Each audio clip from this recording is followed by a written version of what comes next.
Er 22 meter van uw terrein wordt onteigend in verband met een wegverbreding.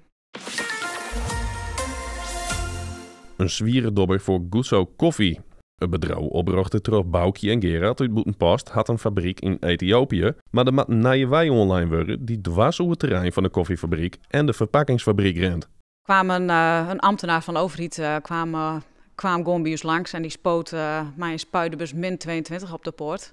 En dat weer het nice dat er 22 meter van uw terrein al willen hellen. In de stad waar we vlakbij zitten, waren ze ook al bezig met wegverbreding. Maar het leek er lang op dat ze net bij ons langs zouden komen. Dus we hadden nog goede hoop. Maar op dat moment dat die man met de spuitbus bezig was, toen hadden we iets van... nou ben we aan de beurt. Er zit alles op lassen schroeven. De overheid in Ethiopië werkt het hier los als Bigelix in Nederland. Er is niets in het besluit in te brengen en dat betekent dat het een grote invloed had op het bedrijf en op de medewerkers.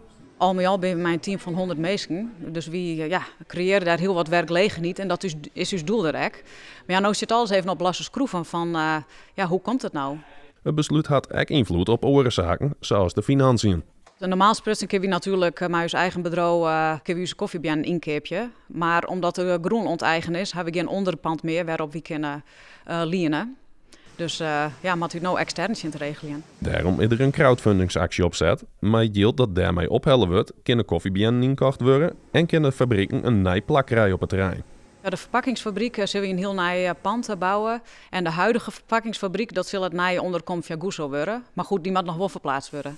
Al met al zwaart het hele baren voor een prutte stress. We hadden wel wat kopzorgen van. En vooral er zijn zoveel mensen afhankelijk van.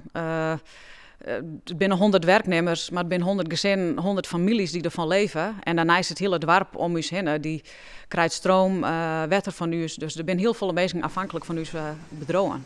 De crowdfundingsactie had ontnood goed 2,5 ton opsmeten. Het doel is om in totaal 6 ton op te halen.